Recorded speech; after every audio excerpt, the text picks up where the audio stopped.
오늘 말씀의 제목은 좁은 문으로 들어가기를 힘쓰라입니다. 우리 다 같이 한번 외쳐봅시다. 시작. 좁은 문으로 들어가기를 힘쓰라. 아멘. 여러분, 마태복음 7장에도 좁은 문, 좁은 길에 대한 말씀이 있어요. 오늘 우리가 읽은 건 누가복음 13장이고 마태복음 7장에도 있는데, 마태복음 7장 말씀이 사실은 더 많은 사람들이 알고 있고 유명하죠. 왜냐하면 짝이 지어져 있어서 그래요. 좁은 문은 어디로 인도해요? 좁은 길로 인도하고, 넓은 문은 넓은 길로 인도한다. 그런데 좁은 문과 좁은 길은 어디로 끝나요? 생명길이 되고, 그죠? 넓은 문과 넓은 길은 멸망의 길이 된다. 그런 얘기를 하고 있는 게 마태복음 7장입니다. 그런데 오늘 누가복음 13장을 여러분 읽어보셨지만 좁은 문 이야기는 있는데 좁은 길 얘기는 없어요. 오히려 그 좁은 문에 대한 설명을 좀 더 예수님이 하고 계시죠. 특히 예수님이 좁은 문으로 들어가라 이렇게 말씀하시지 않고 뭐라고 말씀하셨어요? 좁은 문으로 들어가기를 힘쓰라 이랬어요. 이 힘쓰라는 말이요, 헬라어로는 아고니조마이라는 단어예요. 헬라어 얘기를 제가 잘 안 하지 않습니까? 안 하는데, 유독 제가 오늘 이 시간 아고니조마이라는 단어를 제가 발음을 하고 있는 이유가 있어요. 뭐랑 닮았어요? 아고니조마이, 뭐하고 닮았어요? 영어 단어 중에 에고니하고 닮았어요. 에고니. 그러니까 에고니 또는 에고나이즈라고 하는 영어 단어의 어원이 아고니조마이입니다. 그러니까 에고니라는 단어 뭐죠? 그러니까 운동선수들이 자기의 기록을 단축하기 위해서, 실제로 그렇대요. 100m 달리는 선수가 10초 달리는 선수가요, 9.5초에 100m를 달리려고 하면 그 0.5초를 앞당기기 위해서 자기가 10초 동안 100m 달리는데 10초 동안 썼던 그 에너지에 그만큼의 배를 써야 9.5초가 된대요. 그러니까 기록 0.5초를 단축하기 위해서 얼마나 많은 힘이 드는지 아시겠죠? 그러니까 그만큼 에고나이즈라는 단어는요, 몸부림치는 걸 말해요. 그러다 보니까 어떤 분들은 좁은 문으로 들어가기를 힘쓰라 이랬더니 구원을 얻기 위해서 엄청난 노력과 피와 땀을 들여야 구원으로 들어갈 수 있는 것이구나 이렇게 이해하는 분들도 있어요. 실제로 천주교회가 옛날에 그랬습니다. 그래서 천주교에서는 어떻게 가르쳤냐면, 너희가 천국에 가려면 인생을 다 통틀어서 선행을 이만큼 쌓고, 그죠? 아니면 예식들, 7성례라 그래요. 천주교 안에 7개의 성례전이 있는데 그거 다 하고, 그리고 교회에서 시키는 모든 어떤 좋은 일들과 또 헌금과 이런 거 다 해야 구원을 얻을 수 있다고 생각했어요. 그러다 보니까 여러분, 이렇게 가르쳐 주다 보면 사람들의 마음이 편안해질까요? 불안해질까요? 자연스럽게 불안해져요. 당장 들을 때는 그거 열심히 하면 된다고 생각하니까 열심히 합니다. 그런데 사람이 살다 보면 그게 잘 될 때도 있지만 안 될 때도 있단 말이에요. 사람이 의롭게만 살지 못하고 항상 죄를 짓게 되어 있단 말이죠. 그러니까 죄를 짓는 순간에 지금까지 공든 탑이 무너진다고 생각하면 불안해지기 시작하는 거예요. 뿐만 아니라 지금까지 예수님 잘 믿고 선행도 잘 쌓고 공로도 잘 쌓았는데 죽기 직전에 내가 예수 잘못 믿었나 봐 이러는 순간 지옥 가는 거 아닙니까? 그죠? 그러니까 사람들의 마음이 불안해지는 거예요. 오늘 예수님께서 너희는 좁은 문으로 들어가기를 힘쓰라 라고 하는 이 말씀이 바로 그런 뜻이었을까요? 그런 뜻으로 말씀하신 걸까요? 아니라는 건 우리가 이제 확실히 알겠죠. 오늘 우리가 이 좁은 문으로 들어가기를 힘쓰라라고 하는 이 말씀의 원래 의미, 예수님께서 하셨던 그 원래 의미를 좀 더 이해하기 위해서 오늘 본문으로 들어가 보겠습니다. 문맥을 정확하게 이해를 해야 돼요. 누가복음 13장 22절 말씀 다 같이 읽어봅시다. 시작.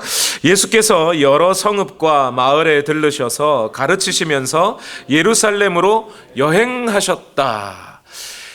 지금 누가는 이 말을 두 번째 또 하고 있어요. 여러분, 사도행전을 읽어보면, 사도행전을 읽다가 본문을 쭉 읽다가 중간에 하나님의 말씀이 흥왕하여지더라, 쭉 하다 하나님의 말씀이 흥왕하여지더라, 또 하나님의 말씀이 흥왕하여지더라, 이런 말씀이 계속 나와요. 그런 반복되는 구절들을 중심으로 사도행전을 이해하고 해석해야 된다는 얘기겠죠. 창세기도 보면요, 계속 하나님이 복 주시면서 뭐라 그래요? 너희는 가서 땅을 정복해라, 온 세상에 퍼져라, 바벨탑 쌓고 사람들이 모이니까 또 흩어져라, 또 아브라함아 가자 그래서 보내시고, 야곱도 또 보내시고, 뭐 이런 식으로 계속해서 보내는 이야기가 창세기에 반복되어 나오듯이 누가복음에도 이 말씀이 계속 반복되고 있어요. 예수님이 예루살렘으로 가시기 시작하더라. 예수님이 예루살렘으로 가시더라. 특히 여기서 이 22절에서 예루살렘으로 여행하셨다 해서 여행하셨다는 이 단어는 헬라어로 미완료형이에요. 그러니까 계속되는 동작을 말해요. 예수님이 계속 가시고 있는 중에, 이런 뜻입니다. 특히 우리는 누가복음 9장 51절 말씀을 읽어보면 누가가 왜 이 이야기를 계속 반복하고 있는지를 알 수가 있어요. 누가복음 9장 51절 말씀 시작. 예수께서 하늘에 올라가실 날이 다 되었다. 그래서 예수께서는 예루살렘에 가시기로 마음을 굳히시고, 이제 하늘로 올라가실 날이 다 되었으니 이제 예루살렘으로 가신다. 이 말씀은 무슨 뜻인 거예요? 그러면 예루살렘에 지금 왜 가시는 거예요? 예루살렘에 가서 십자가에 달려 죽으시고 부활하시고 승천하시겠다는 얘기죠. 그 일을 이루러 지금 예루살렘으로 가고 계신다는 거예요. 그러니까 누가는 지금 예수님이 십자가 지는 그 사건을 향하여 계속 가시던 중에 온 마을, 유대 땅과 갈릴리와 온 마을을 들러서 뭐 하셨다고 얘기해요? 복음도 전하고 말씀을 가르치고 하나님 나라 선포하고 그 일을 계속하고 계셨다는 거예요. 예수님이. 여러분, 예수님이 십자가 지러 갈 때 그냥 쑥 간 게 아니고 온 마을을 들러 이 일들을 하셨다는 겁니다. 여러분, 이게 보통 문제가 아니에요. 제가 작년 봄인가요? 터키와 그리스 다녀올 때 터키에서 첫날부터 그랬어요. 첫날부터 터키에 도착하자마자 새벽이 됐는데 잠이 안 와요. 시차 때문인가? 아니에요.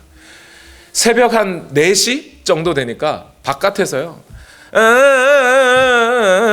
이런 음악 있잖아요. 그런 거. 이게 온 도시를 그냥 다 깨워요. 호텔 안에 있어도 다 들려요. 그 밤에 잘 때 한 모르겠어요. 정확하게 시간도 이제 기억도 안 나는데 몇 시쯤 되면 그 음악 들려서 눈 뚝 떴다가 다시 잤다가 새벽 4시 되면 또 떴다가 막 이렇게 해요.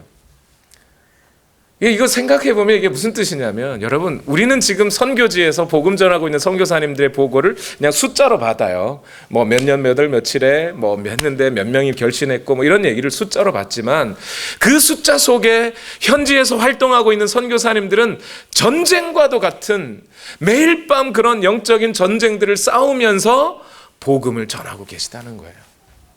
얼마나 여러분 우리가 그분들을 위해서 기도해야 되는지 몰라요. 그런데 여러분, 예수님도 십자가 지러 가는 그 일 한 가지만 해도 자기 목숨 거는 문제 아닙니까? 근데 그 문제가 걸려 있음에도 가는 모든 과정에 만나는 동네마다 들어가셔서, 고을마다 들어가셔서 복음 전하시고 하나님 나라를 선포하시고 말씀을 가르치시고 그 일을 하셨다고요. 전쟁과도 같이. 얼마나 예수님의 삶이 고단한 삶이었을지 한번 생각을 해봐요. 우린 그냥 이 문장을 그냥 읽지 말고. 그런데 그렇게 복음을 전하러 다니시고 있는 가운데 한 사람이 예수님께 와서 질문을 합니다. 그러니까 오늘 좁은 문으로 들어가기를 힘쓰라라고 하는 이 말씀은 예수님이 갑자기 뻥 하신 얘기가 아니고 누군가가 와서 질문을 했고 그 질문에 대한 대답으로 하신 말씀이라는 거예요. 질문이 어떤 질문이요? 누가복음 13장 23절에 그런데 어떤 사람이 예수께 물었다. 주님, 구원받을 사람이 적습니까? 이렇게 물어봤어요. 여러분, 이 질문의 의도를 잘 보셔야 돼요. 이 사람이 정말 구원받을 만한 사람의 수가 적은지 많은지 그게 궁금해서 물어봤을까요? 저도 학원에서 아이들을 가르치기도 해보고요. 또 학교에서도 가르쳐보고 또 배우기도 해보고 또 직접 학생이 돼서 질문도 해봅니다. 그런데 제 경험상 정말 어떤 이슈가 궁금해서 질문하는 학생들은 전체 한 20%밖에 안 돼요.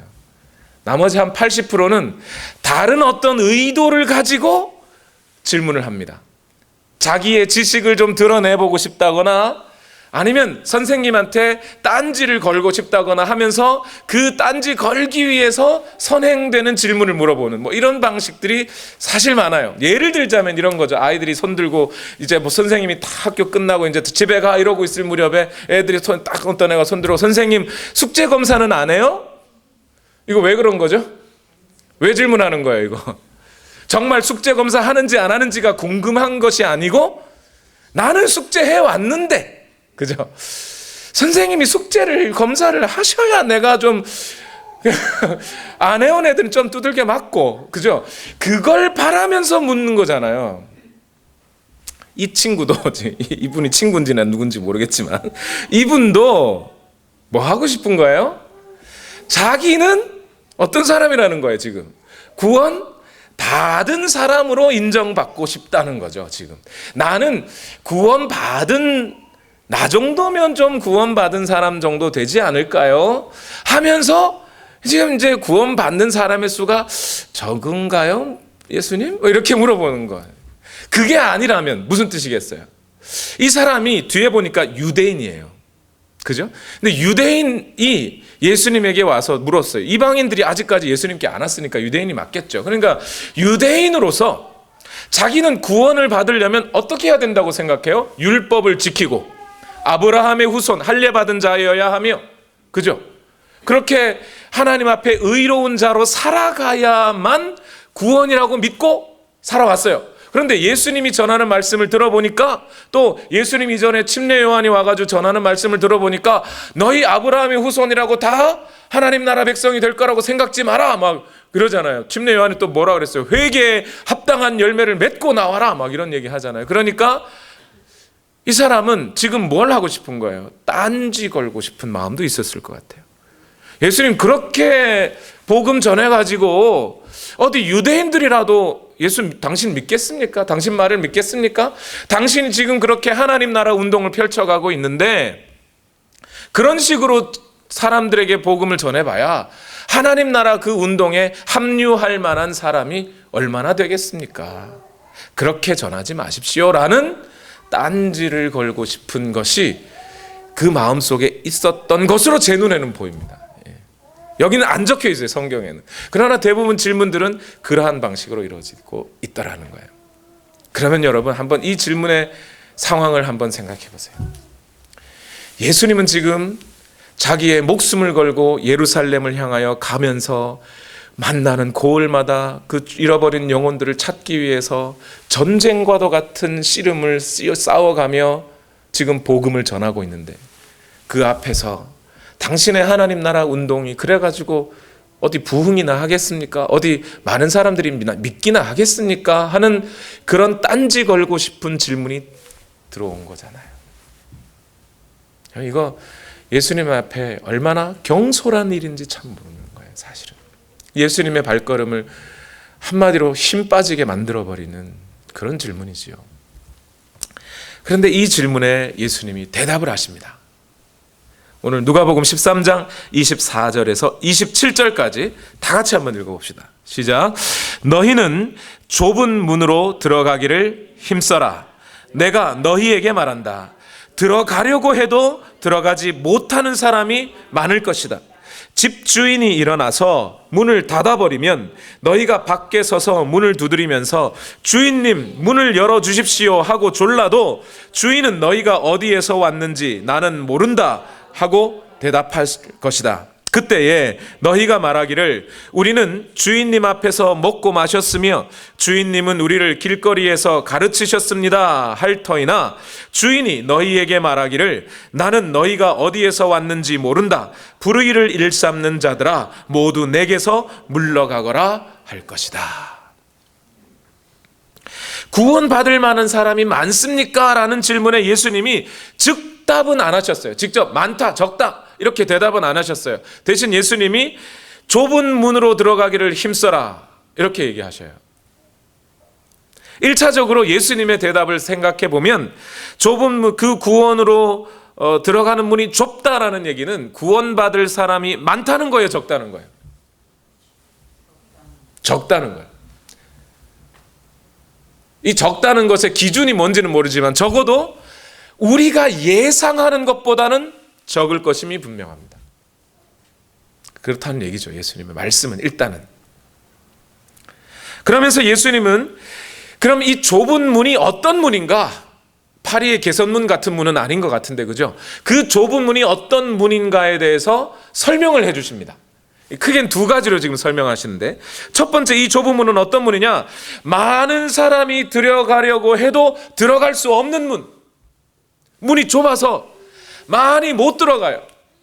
한 명 겨우 삐짓고 들어갈 문 정도 된다는 겁니다. 좁은 문이라는 거예요. 많이 들어갈 수가 없어요. 좁은 문이에요. 한 명 겨우 들어갈 수 있는 문이라는 얘기는 결국 자기가 갖고 있는 짐이나 부대적인 어떤 그런 많은 갖고 있는 것들이 있으면 들어갈 수 있다 없다? 못 들어간다는 얘기예요.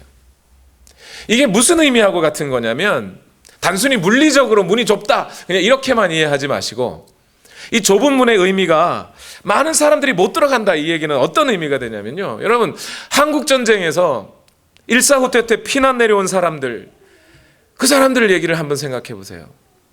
그분들이 일사후퇴 때 중공군이라고 그러죠. 그때는 중국 공산당 중공군의 그 인해 전술로 원산에서 배를 타고 부산으로 내려와야 됐던 그 사람들을 생각해 보세요. 북한의 그 많은 전답들, 저희 집도요, 저희 아버지가 늘 그 얘기 하시더라고요. 북한에 저희 할머니가 할아버지랑 사실 때 그 땅이 많았대요. 그거 들고 올 수 있어요, 없어요? 못 들고 와요. 집 있어도 들고 올 수 있어요, 없어요? 못 들고 와요. 그나마 들고 챙긴 게 뭐예요? 은금 폐물, 결혼할 때 있었던 받았던 그런 그죠? 그런 보물들, 아니면 그 제일 중요한 땅 문서, 이런 거 그냥 가지 바리바리 싸도 벌써 짐이 이만큼 돼요, 그죠? 근데 그만한 짐이라도 둘러맸더니 우리 2살 3살 나는 아기는 잡을 데가 없네. 그게 어떡하죠? 이거 놓고 애를 잡아야 될 거 아니에요. 그나마 그거 업고 오다가 어떻게 해요? 누가 붙잡으면 그 애랑 헤어지고 자기 부산에 와봤더니 자기 혼자 덜렁 남아있고, 그래서 전쟁 이산 가족들이 막 생기는 거 아니에요? 좁은 문이란 그런 거라는 겁니다. 사람들이 자기가 갖고 있는 모든 이 땅에서의 어떤 명예로움과 자기가 갖고 있는 그 모든 구원을 위한 부대물들이 아무 소용이 없어져 버리는 좁은 문이라는 거예요. 유대인들은 이것을 벌써 경험했어요. 언제요? 홍해를 갈라 넣을 때. 이집트에서 탈출해서 나왔어요. 뒤에서 이집트 병사들이 쫓아옵니다. 이스라엘 사람들이 그 전날 어떻게 도망 나왔어요? 이집트에서. 분명히 하나님이 명령하셨어요. 모세를 통해서. 뭐라고요? 양을 잡아 먹어라. 그런데 어떻게 해요? 급히 먹으라. 허리에 띠를 띠고 신발 신고 지팡이를 짚고 급히 먹어라. 그래서 출발하면 바로 나올 수 있게. 그 집에 중요한 것들이 있으면 못 들고 나와요. 들고 나왔더라도 홍해 앞에서 갈 데가 없어져요. 여러분, 하나님이 홍해를 열어놓으신 채로 이스라엘을 기다렸어요? 닫아놓고 기다리셨어요? 그거 안 궁금하셨어요? 저는 그게 늘 궁금하더라고요. 기왕에 열어주실 거 빨리 지나가게 확 열어주시지, 열어놓고 기다리시지. 와가지고 사람들이 막 하나님 어떡합니까 할 때까지 하나님 안 열어주시다가 야 지팡이 내밀어라 그래가지고 거기서 열게 하시면 아이 하나님 심술 굳으신 분이셔, 그런 생각이 들 때가 있어요. 왜 그러셨어요? 다 내려놓으라는 거예요. 거기서 그런 거 들고는 이 홍해 못 지나간다는 거예요. 심지어 홍해를 지난 다음에도요, 홍해 근처에서 주님 여기가 좋사하니 우리 카페 내고 비즈니스 한번 해가지고, 홍해가 너무 이쁜데 하나님 가끔씩 기적적으로 홍해 좀 갈라주시고 해가지고 여기서 돈 좀 벌게 해주십시오 한다고 거기서 할 수 있어요? 없어요. 홍해 지나자마자 너희는 광야 지나서 바로 가나안으로 가라, 막 하나님이 막 밀어붙이셨어요. 불기둥 구름기둥으로 인도한다는 게 그런 뜻이잖아요. 멈춰 있을 수가 없어요.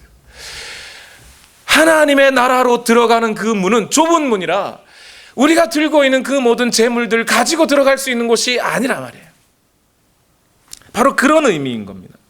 여러분, 지금 코로나19 바이러스 때문에 한국에 있는 교회들이 뭐 큰 교회 작은 교회 할 것 없이 다 뭘 버려야 돼요? 지금 예배당 건물 버려야 돼요. 물론 시간 지나면 다시 들어와서 거기서 예배하겠지만, 하나님 앞에 예배하기 위해서도 그 예배라는 것 제대로 드릴 때 예배당 건물이 어떤 경우에는 소용없어져 버리는 때가 있어요. 정신 똑바로 차릴 때예요. 이 땅의 교회들이 여기 모여서, 저는 물론 우리 믿음의 선배님들이 우리 교회 예배당을 잘 지어주신 것에 대해서 감사하게 생각합니다. 그리고 이 예배당 건물 속에는 그 각자의 하나님을 향한 믿음의 손길들이 다 빼곡히 들어가 있을 거라고 저는 믿습니다. 그런데 그럼에도 불구하고 오늘 우리 모두의 삶에서 가만히 들여다보면 이 땅의 교회는 이 세상에다가 뭐 남겨놓고 갈 게 아무것도 없어요. 우리가 하나님을 예배하고 또한 하나님 앞에 똑바로 설 수 있는 교회가 되기 위해서 모든 부대적인 것들은 버려야 할 때가 옵니다. 지금도 저 박해 가운데 있는 중국이나 중동 지역에 있는 교회들이요, 예배당이 있어서 예배 잘 드리는 거 아니에요. 주변에 화려한 그룹 사운드들이 있어가지고 예배 잘 드리는 게 아니에요. 오늘 우리는 진정한 예배가 무엇인지, 신령한 예배가 무엇인지에 대해서 그 본질을 회복해야 할 때예요. 뿐만 아니라 우리가 이렇게 지금 성도들이 모여서 하나님 앞에 예배할 수 있는 이 상황들을 진짜 감사하게 여길 수 있어야 돼요.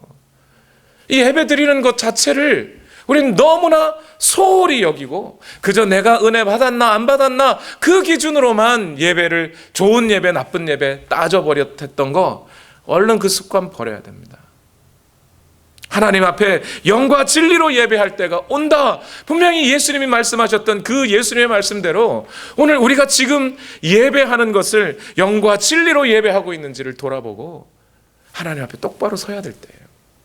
두 번째로 예수님이 이 좁은 문에 대해서 말씀하실 때, 이 예수님이 말씀하신 이 좁은 문은 어떤 문이었냐면, 문의 밖에서 열려요, 안에서 열어줘야 돼요? 오늘 예수님 비유 보니까 안에서 열어줘야 돼요. 안에서 주인이 열어주지 않으면 밖에서 아무리 열어달라고 해도 소용이 있다 없다? 없다는 겁니다. 그런데 그 문고리는 누가 잡고 있어요? 주인. 그 주인이 누구겠어요? 누굽니까? 오늘 27절에 넘어가 보면 너희가 나더러 이런 얘기를 해요. 누가 주인이라는 거예요? 예수님이 주인이라는 거예요. 그리고 이 예수님이 주인이신데 지금 예수님이 어디로 가고 계세요? 십자가 지러 예루살렘 가고 있다 그랬잖아요. 그러니까 이 말은 뭐예요? 예수님이 십자가 지는 그 사건과 관련이 있다는 거잖아요. 이 문이. 즉 예수님이 십자가를 지는 일, 즉 예수님이 그 문고리를 쥐고 열어주고 안 열어주고는 예수님의 주권에 있다는 겁니다. 즉 오늘 이 문이 열리는 것은 어떤 사람들에게 열리는 거예요? 예수님의 그 사역을 바른 관계 속에서 받아들이는 사람들에게 이 문이 열리는 거예요. 우리 힘으로 여는 게 아니란 말입니다. 누가복음을 통해서 살펴보면 예수님의 말씀과 그 선포와 사역 가운데 올바르게 반응하는 것, 그게 뭐예요? 그게 뭐였어요? 우리 앞에서 다 다뤘는데, 예수님께서 이 땅에 하나님의 나라를 선포하고 전하고 계신데 이 시간 속에 예수님은 심판의 불을 지른다 그러셨죠? 그 심판의 불 속에 인간의 당연한 반응은 뭐예요? 너희를 고소하는 자들과 뭐하라? 화목하라, 화해하라. 그게 뭐라고요? 회개라 그랬잖아요. 그죠? 다시 말해서 오늘 예수님의 말씀에 따르면 이 좁은 문은 어떤 자들에게 열리는 거예요? 믿고 회개하는 자들에게 열린다는 겁니다. 왜 제가 여기다 믿고라는 단어를 집어넣느냐? 로마서 10장 17절 말씀해 보니까 믿음은 들음에서 나며 들음은 그리스도의 말씀으로 말미암았느니라 이랬잖아요. 그리스도의 말씀이 선포되고 그 말씀을 들어 믿음이 생긴 자들은 이 예수님이야말로 진짜 나의 주인이요 구세주로구나 하고 하나님 나라의 원리를 받아들이게 됩니다. 그러면 그걸 받아들이면 나 자신은 지금껏 그 하나님의 원리대로, 하나님 나라의 원리대로 살았어요? 못 살았어요? 못 살았어요. 그것을 못 사는 나를 보면서 아이쿠나, 내가 잘못했구나 발견하게 되는 거죠. 그걸 회개라고 하는 거예요. 그러니까 회개란 단순히 내가 잘못했어, 뉘우쳤어, 어제 반성했어, 이 정도 문제가 아니라 하나님 나라의 원리를 내가 받아들이고 예수 그리스도의 주권 앞에 무릎 딱 꿇는 것, 그게 회개라는 겁니다. 그렇게 반응하는 자들에게 문이 열린단 말입니다.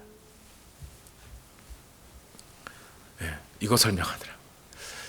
여러분, 그래서 오늘 좁은 문으로 들어가기를 힘쓰라, 이 말씀은 내가 구원에 이르기 위해서 수많은 노력과 선행과 이걸 하라는 얘기가 아니고 뭐 하라는 거예요? 오늘 예수님이 설명해 주시는 이 좁은 문의 의미, 첫 번째는 뭐예요? 그 좁은 문이 좁아서 나의 모든 것을 포기해야 되는 문 뿐만 아니라 주인과 예수 그리스도와의 바른 관계 속에서만 열리는 문. 그래서 오늘 좁은 문으로 들어가기를 힘쓰라는 것은 오늘 우리가 예수 그리스도와의 바른 관계 속에 있기 위하여 나의 모든 것을 포기하고 있는가, 이걸 보라는 겁니다. 너희 그렇게 하고 있느냐? 여러분 자신에게 한번 물어보십시오. 여러분 그렇게 힘쓰고 계신가요? 이 좁은 문으로 들어가려면 원래 예수님의 십자가는 어떤 십자가였어요? 자기를 부인해야만 할 수 있는 십자가 길이었어요. 즉, 이 좁은 문, 예수 그리스도와의 바른 관계 속에 들어가려면 주인이 자기를 부인하는 분이셨는데 그 종이 된 우리는 자기를 부인 안 하면 그분의 종이 될 수 있습니까? 그분처럼 우리도 자기를 부인해야만 이 문이 열리는 거예요. 오늘 그런데 우리의 옛 자아는 어떤 존재들이에요? 자기를 부인하기보다 자기를 남 앞에서 증명하고 싶어하는, 내 능력 이만큼이고 내 지식 이만큼이고 내가 가진 부는 이만큼이고, 그래서 다른 사람들보다 더 명예로운 자리, 더 높은 자리를 추구하는 것이 나의 옛 자아의 본성이란 말입니다. 이것을 버리지 않고서는 좁은 문이 열리지를 않는 거예요. 주님과의 관계가 바로 세워지지가 않는 겁니다. 여러분, 세상 살면서 이 세상의 것 적당히 누리고 살아야겠죠. 누리지 않고 살아갈 수도 없겠죠. 옷도 입어야 되고 차도 타야 되고 집도 있어야 됩니다. 근데 결국 뭐 하지 말라는 거예요? 그런 것에 집착하지 말라는 거예요. 거기에 의존하지 말라는 거예요. 때로는 우리가 주님이 주시면 우리 성공할 수 있습니다. 그러나 그 성공에 집착하지 말라는 거예요. 성공했다고 교만할 것도 없고 성공 못했다고 열등해야 할 것도 없다는 거예요. 오직 우리의 삶과 행복과 능력은 주님으로부터 주어주시는 것이니 그러한 모든 이 땅의 것에 대한 집착을 뒤로하고 오늘 주님과의 관계에 우리의 모든 역량을 올인해야 된다, 이 말입니다. 여러분, 자식 잘 키우면 행복해질 것 같습니까? 자기 자식들에게 의지하려고 하고 집착하는 그 마음도 버려야 돼요. 여러분의 남편이 여러분에게 잘 해주시면 행복할 것 같습니까? 행복할 수도 있죠. 잠시 아닐지는 않겠죠. 근데 거기에 집착하지 마세요. 오늘 우리가 조금이라도 더 많은 돈을 벌면 행복할까요? 때로는 우리가 돈이 필요해서 하나님께 달라고 해야 할 때도 있습니다. 그러나 거기에 집착하지 마세요. 모든 것은 하나님으로부터 주어지는 것이에요. 하나님께 의지하십시오. 이렇게 우리가 그 좁은 문으로 들어가기를 결정하는 바로 그 순간 우리는 그때부터 마귀의 타겟이 됩니다. 사람보다 훨씬 능력 있는 마귀가 틈틈이 24시간 놓치지 않고 우리의 약점을 분석하고 빈틈을 노리고 있어요. 유혹할 때도 있고 박해할 때도 있습니다. 때로는 가장 사랑하는 사람들을 통해 우리를 박해하기도 합니다.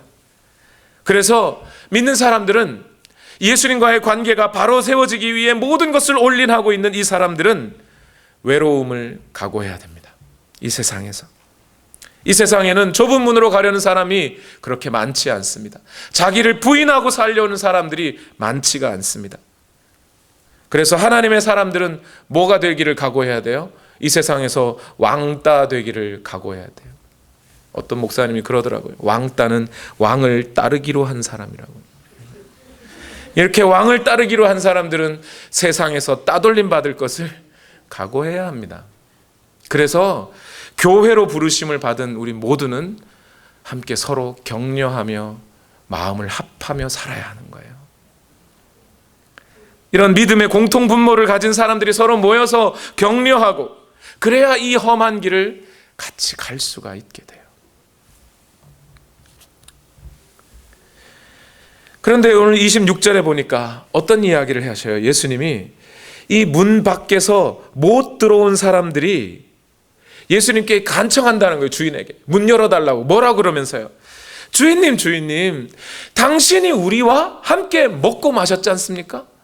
당신이 우리 동네에 와서 가르치셨지 않습니까? 이렇게 말할 것이라는 거예요. 유대인들에게, 지금 예수님이 유대인에게 말하고 계신 거잖아요. 유대인들에게는요, 같이 먹고 산다는 게 공동체를 이루고 산다는 뜻이에요. 예수님 우리 동네에서 같이 당신 유대인 아니냐, 유대인. 이게 지금 뭐 하는 거죠? 혈통. 예수님도 유대인인데, 예수님 그 안에 있으면서 우리는 안 들어가. 그런 말하면 안 되죠. 예수님 혈통이 있는데, 예수님 아버지 요셉이었죠. 내 요셉 아는데. 이러고 있단 말이에요. 그게 통한다, 안 통한다? 안 통한다. 이 문이 한번 닫히면 그렇게 얘기한다고 안 통한다는 겁니다. 율법의 전통이 있어도 그것으로 안 된다는 거예요.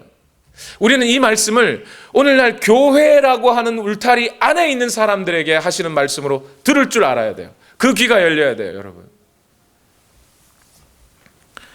오늘날 한국 교회들 보면요, 자기네 교회의 전통이 100년 된 교회, 순교자 낸 교회, 그러면서 그 전통 안에서 갇혀서 사는 사람들이 있어요. 그래서 그 전통이 있는 교회니까 나는 구원 받겠지. 천만의 말씀이요. 어떤 교회는 보니까 그런 교회가 있더라고요. 그 교회를 설립한 목사님의 성경 공부 책이 있는데, 그 책을 읽고 독후감을 써내야만 심사 후 직분을 준다는 거예요. 뭐예요? 예수님이 뭐라고 말했는지, 주의 말씀이 무엇이라고 말하는지는 중요하지 않고 그 목사가 중요한 거예요. 이러면 안 돼요, 여러분. 혈통도 중요하지 않다는 거잖아요. 지금 유대인들이 혈통 내세우는데, 아브라함 후손 내세우는데 그걸로 이 문이 안 열린다는 겁니다. 어떤 분이 그래요. 우리 집에 목사만 30명이라고, 우리 친척이. 그래서 목사가 30명이면 구원받고 29명이면 구원 안 받나요? 저희 집엔 저희가 목사 처음인데 저는 구원 못 받나요? 목사가 몇 명인 게 중요하지 않단 말입니다. 또 예식이 이스라엘 같은 경우 할례, 그 받았으니까 구원받을 거라고 문 열어달라고 해봐야 안 열린다는 거예요. 오늘날 많은 분들이 세례식, 침례식을 한 것으로 구원받은 줄 알아요. 그래서 어떤, 누군다고 밝히긴 못하지만 어떤 분이 그랬잖아요. 나 세례 받았다고 하면서 자기가 세상에서 지은 죄를 세례 받은 것으로 이렇게 퉁치려고, 그래서 자기의 잘못을 좀 덮어보려고 했던 분들도 있어요. 그것이 자기를 구원해 주는 게 아니란 말입니다. 오직 예수 그리스도와의 바른 관계 속에 예수 그리스도가 주인 되시고 나는 그분의 종이 된 삶, 그 관계 안에 들어오지 않으면 그 누구도 구원받을 수 없습니다. 그랬더니 27절에 참 무서운 얘기를 예수님이 하셔요.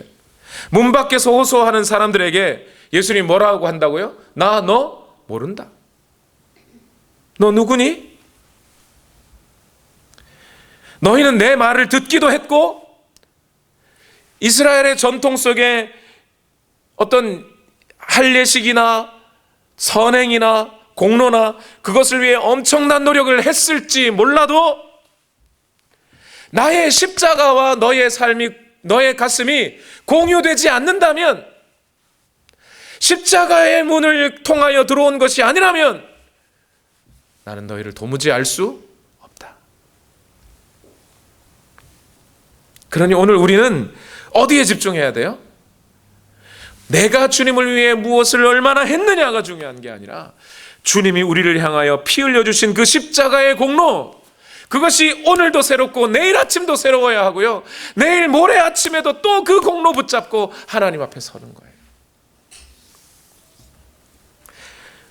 우리는요, 얼마든지 종교인 노릇 할 수 있습니다.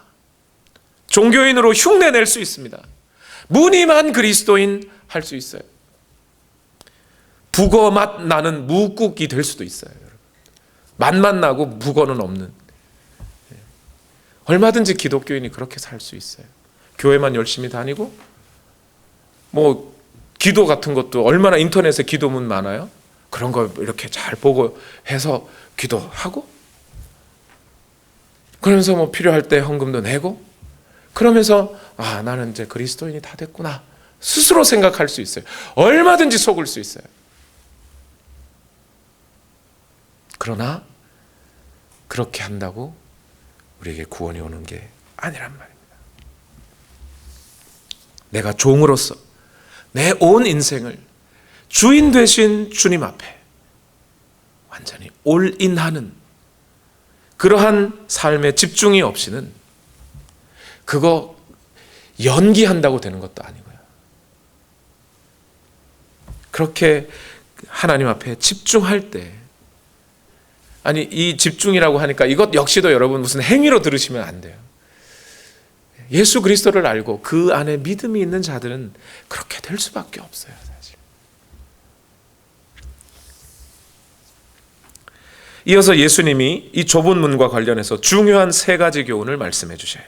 먼저 누가복음 13장 28절 먼저 읽어봅시다. 시작.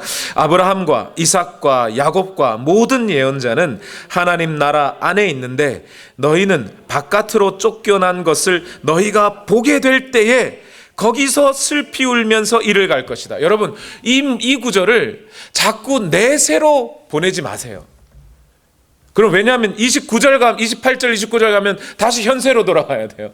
27절, 28절의 이 말씀은 오늘 이 자리에서 벌어지고 있는 일들을 말하는 거예요. 유대인들이, 이스라엘 백성들이 아브라함 우리 조상인데, 이삭, 야곱 다 우리 조상인데 왜 기독교인들 니네들이 갖고 가? 지금 이런 상황이잖아요, 지금. 그렇죠? 이 땅에 하나님의 나라는 이루어져 가고 있음을 여러분 믿으십니까? 아멘. 분명히 우리의 죽음 이후에도 하나님 나라입니다. 그런데 지금 예수님의 이 말씀은 이 땅에 이루어져 가고 있는 이 하나님의 나라에 좀 더 집중하고 계신 거예요. 보고 있다 그랬잖아요. 좁은 문이 있으니까 문 안쪽이 안 보이는 게 아니고, 쟤들은 저기 하나님 나라에 사는데 나는 지금 하나님 나라의 지배를 못 받고 있네, 이런 상황이란 말이죠. 누가요? 유대인들이. 그런 날이 올 것이라는 겁니다. 실제로 우리는 지금 그러한 삶을 살아가고 있어요. 그런데 이들이 뭐 하고 있어요? 이를 갈림이 있으리라. 이를 갈림이 있으리라. 여러분, 우리는 이 말씀조차도 과연 하나님께서 우리에게 부어주시는 그 의미를 잘 간직해야 돼요. 유대인들이 자기 혈통, 자기 전통, 자기의 그런 예식들, 이런 것을 자랑하다가 어느새 하나님 나라의 그 백성으로는 이방인들이 다 들어갔는데 자기들은 못 들어갔다, 이 말이잖아요. 오늘날 우리는 이 말씀을 어떻게 해요? 이렇게 받아들여요, 저는. 우리가 하나님 앞에 예배할 때 예배의 그 형식적인 예배만, 겉으로 그냥 거룩한 채 하는 그러한 예배가 결국 우리가 하나님과 맺어야 할 진정한 예배의 관계로 속으로 나아가는데 도움이 안 된단 말입니다. 유대인들이 그랬잖아요. 자기들의 형식 때문에, 예식 때문에 진짜 예수님과의 관계를 맺지 못해버렸잖아요. 때로는 우리의 습관적인 기도가 주님과 맺어야 할 진정한 관계를 맺는데 실패하게 만들어 버릴 수 있어요. 한 가지 더 말씀드리면, 저희가 사역자로서 한국에서 무지 바빴습니다. 주일부터 토요일까지요, 하루도 쉬는 날이 없었고요, 4시간 정도 이상 자본 기억이 거의 없어요. 제 목소리는 늘 기도 인도하고 찬양 인도하느라고 목이 쉬어 있었고요, 3년 정도. 집에는 일주일 중에 이틀, 많을 때 3일 들어왔어요. 둘째 아이가 태어났습니다. 태어나는 거 보고 빠이빠이 그러고 영국 집회 갔고요. 뭐 그렇게 다니면서 우리 아이들이 그냥 집 교회 가가지고 양복 입고 안경만 쓰면 다 아빠인 줄 알고 아빠 그러고 따라가 다닐 정도로 제 얼굴을 모르고 살았어요. 그런데 어느 순간 갑자기 주일날인데요, 오늘이 주일날인지 월요일인지 구분이 안 가기 시작해요. 제가 아차 싶더라고요. 그렇게 하나님 앞에 드린다고 막 바쁘게 생활하는 그 모든 것이 하나님 앞에 나의 시간을 구분하여 올려드리는 예배를 혼동하게 만들어버리는 거예요. 그냥 가서 또 열정적으로 찬양하면 그게 예배 드린 것이 돼버리는, 이게 아니겠더라고요. 그래서 유학 온 거예요. 여러분, 우리가 그러한 실수에 빠지면 안 됩니다. 두 번째 소절에 보면 29절 다 같이 읽어볼까요? 시작. 사람들이 동과 서에서 또 남과 북에서 와서 하나님 나라 잔치 자리에 앉을 것이다, 이렇게 했어요. 이 하나님 나라 잔치 자리를 뭘 얘기하는 거예요? 예수님이 재림하시는 때를 말씀하시는 거죠. 그때에 누가 들어온다고요? 사람들이 동과 서에서 남과 북에서 온답니다. 이방 나라들이 온다는 거예요. 이방 사람들이. 여러분, 누가복음이 누구에게 쓴 책이에요? 이 누가복음이 마태, 마가복음과 달리 누가복음은 그 읽는 사람 있죠. 받아보는 수신자가 있어요. 그 수신자 이름이 데오빌로라는 사람인데, 이 데오빌로는 유대인이 아니고 이방인입니다. 이방인들에게 지금 누가는 이 복음 제시하면서 유대인들이 놓쳐버린 그 복음, 우리 이방인들이 들고 이 땅을 누빌 날이 올 것이다는 얘기를 하고 있는 거예요. 실제로 그렇게 해서 사도 바울의 전도를 통해 터키 지역과 그리스 지역에 복음이 들어가서 그 복음이 좀 더 전파돼서 로마, 이탈리아까지 갔죠. 그 로마, 이탈리아에서 유럽 전역이 복음화되더니 그 복음의 꽃을 영국에서 피웠죠. 그 영국에서 복음이 박해 가운데 미국으로 건너왔죠. 그 미국으로 건너왔던 복음이 어디로요? 한국에서 꽃을 피우고 한국에서 다시 중국을 통해 나아갔고요. 지금은 아프리카에 불이 붙기 시작해 있어요. 지금 아프리카에서 일어나고 있는 부흥은 전례 없는 부흥들이 일어나고 있어요. 이러한 것들을 누가는 지금 예상하고 있었던 겁니다. 하나님의 계시 속에서 이 날들을 바라보면서 지금 글을 쓰고 있는 거예요. 마지막으로 누가복음 13장 30절 다 같이 읽읍시다. 보아라, 꼴찌가 첫째가 될 사람이 있고 철째가 꼴찌가 될 사람이 있다. 유대인들을 향해 엄중하게 고발하는 겁니다. 유대인들이요, 그런 형식적이고 인간의 선행과 공로를 의지한 구원을 믿고 살다가는 반드시 너희가 꼴찌가 되어버릴 사람도 있다. 조심해라, 조심해라. 이 말씀이 오늘 우리에게도 동일하게 받아들여져야 합니다. 말씀을 맺겠습니다. 여러분, 오늘 예수님의 말씀에 포인트가 한 가지가 있어요. 이 문이 누구에게나 열려 있어요. 유대인이든 이방인이든 누구에게나 열려져 있습니다. 그러나 이 좁은 문은 항상 열려져 있는 것은 아니라는 겁니다. 반드시 닫혀질 때가 있다는 겁니다.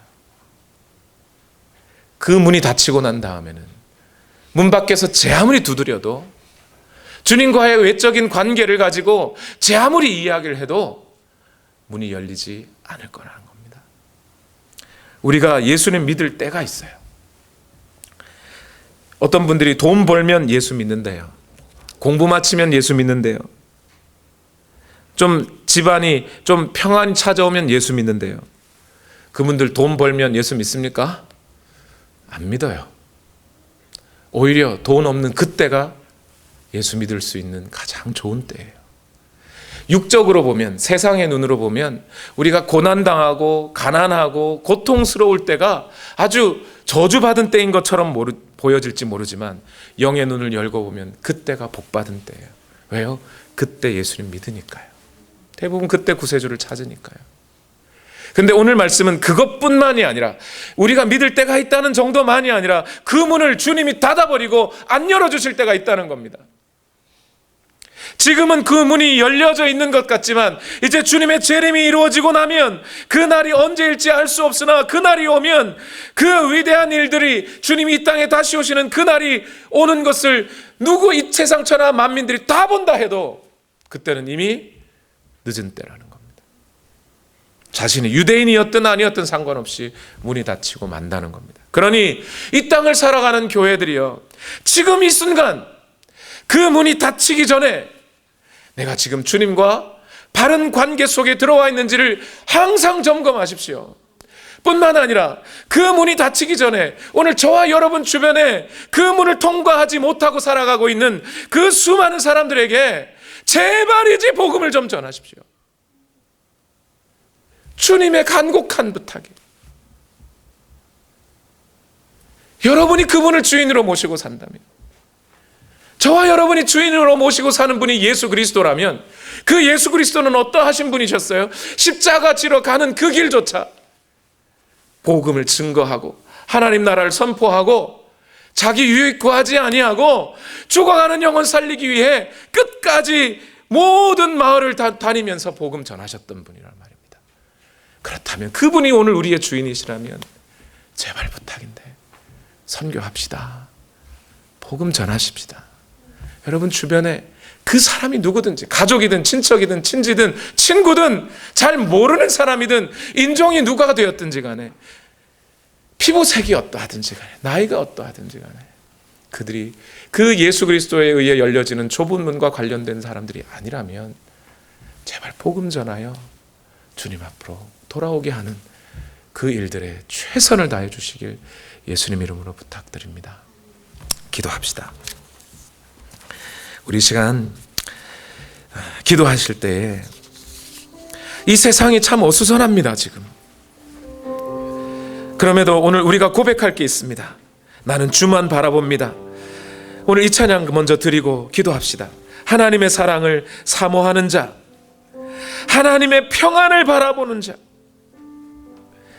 오늘 우리가 그 주님을 향하여 우리가 눈을 들 때마다 우리를 바라보고 계시고, 오늘 우리가 어떤 소리를 낼 때마다 우리를 향하여 귀를 기울이고 계신 그 주님, 내가 주님만 바라봅니다. 주님만 바라봅니다. 이 찬양 고백하시면서 우리 기도하시겠습니다. 하나님의 사랑을 사모하는 자, 하나님의 사랑을 사모하는 자, 하나님의 평안을 바라보는 자, 너의 모든 것 창조하신 우리 주님이 너를 얼마나 사랑하시는지,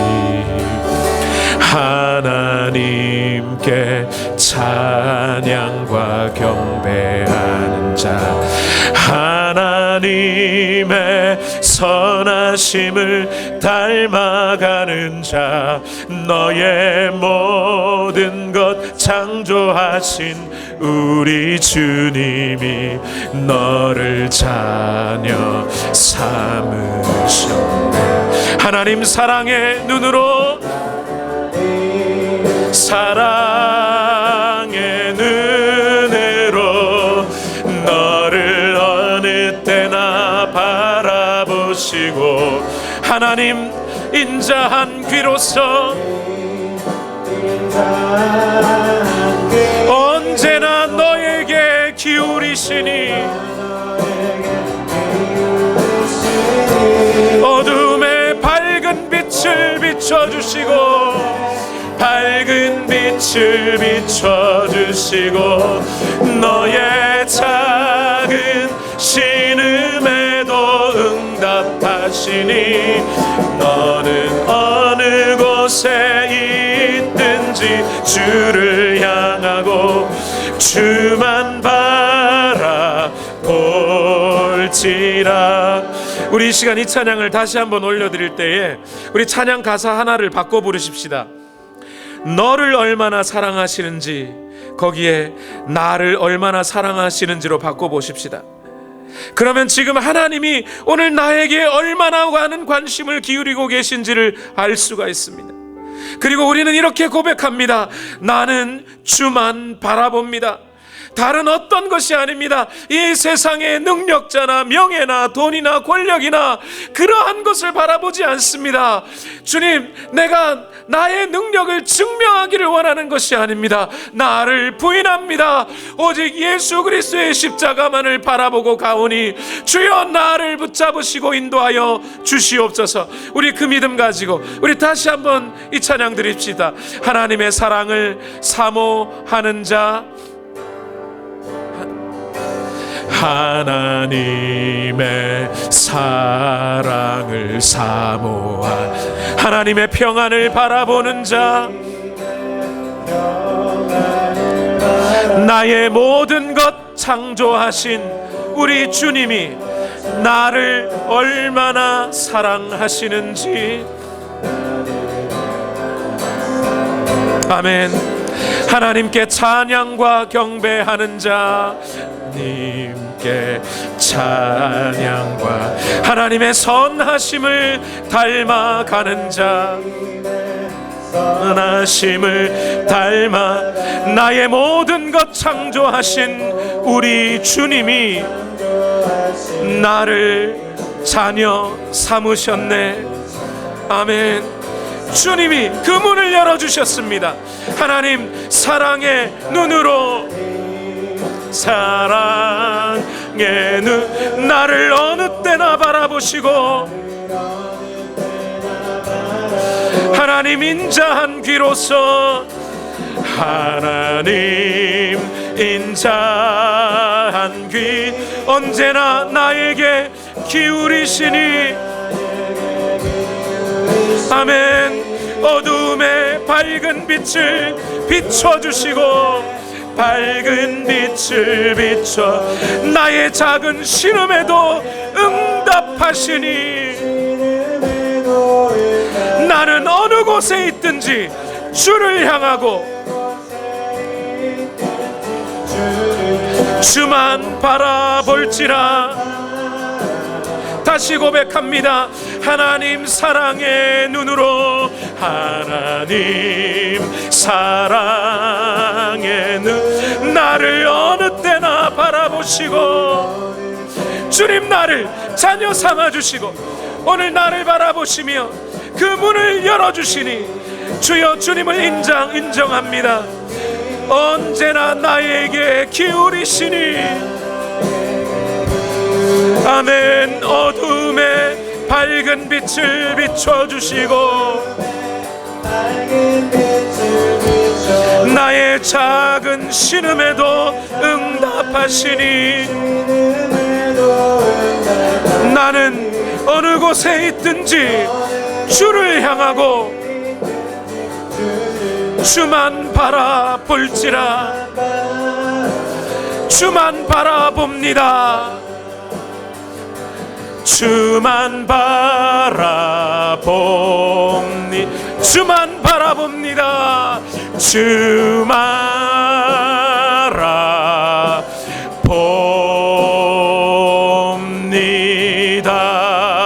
바라봅니다. 우리 이 시간 다 같이 함께 기도합시다. 오늘 우리 다시 한번 우리 자신을 점검합시다. 예수 그리스도가 나의 주인이신가? 나는 그분의 종인가? 다시 한번 점검하고, 주인 되신 예수께서 오늘 나와 함께 하신다면, 비록 나에게 선행이 없어도, 잘난 것이 없어도, 잘한 것이 없어도 종된 나는 주님 앞에 엎드립니다. 주여, 내가 이 주님의 주인, 예수 그리스도의 주인 되심을 인정하고 매일매일 그 주님의 부르심에 순종하며 살아가게 하옵소서. 그러한 관계 속에 내가 항상 거하기 원하오니 주여 오늘도 역사하여 주시고, 오늘 이 시간 우리에게 열려진 이 좁은 문을 향하여 끝까지 이 걸음을 놓치지 않고 걷게 하여 주시옵소서. 우리 시간 다 같이 함께 기도하시겠습니다. 살아계신 아버지, 오늘도 우리를 인도하여 주시옵소서. 하나님의 은혜와 그 사랑이 오늘 우리의 심정을 붙듭니다. 주여 오늘도 우리를 인도하여 주시옵소서. 하나님, 다시 한번 돌아봅니다. 이 세상 그 어떤 것보다 시급합니다. 그 어떤 것보다 중요합니다. 오늘 내가 주님과의 이 바른 관계 속에 들어와 있는 것이 아니라면, 예수님과 내가 이 관계 속에 있지 않다면 나는 얼마나 비참하고 불행한 사람인지요. 이 문이 닫히기 전에, 이 문이 닫혀버리기 전에 오직 주님만 바라며 주님의 향한 믿음을 놓치지 않게 하옵소서. 주여 오늘도 역사하여 주시기를 원합니다. 주여 오늘 우리의 심정을 붙들어 주시기를 원합니다. 예수를 주라 시인하고 그 예수 그리스도께서 내 죄를 대신하여 십자가에 달려 죽으셨다는 이 사실 오늘도 붙잡고 겸손한 마음으로 종된 자세로 주님 앞에 나오게 하옵소서.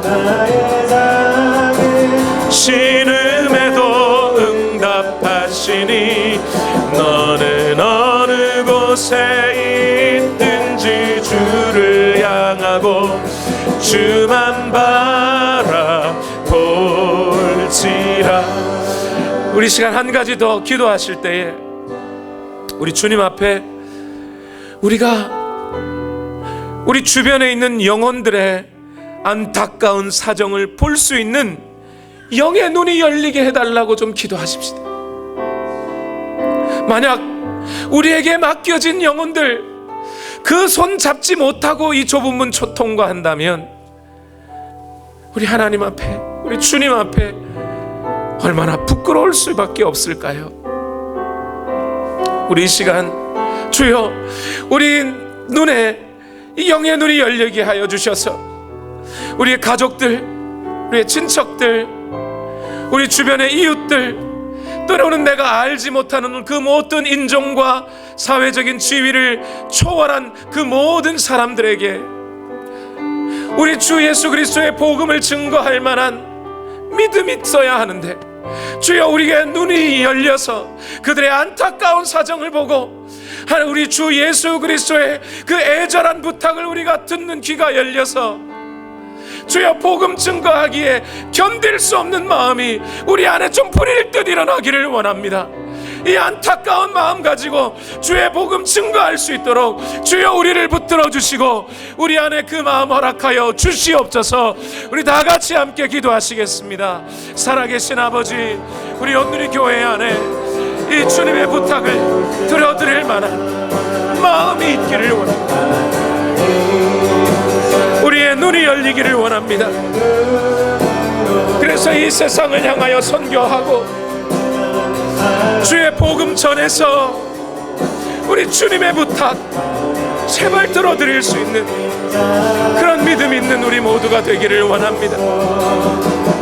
하나님, 이 땅 끝까지 주의 복음이 증거되는 그날까지 오늘도 주의 복음 들고 나서게 하시고 성령님의 인도하심 속에 이 복음 증거하며 땅 끝까지 나아가는 우리 모두가 되기를 원합니다.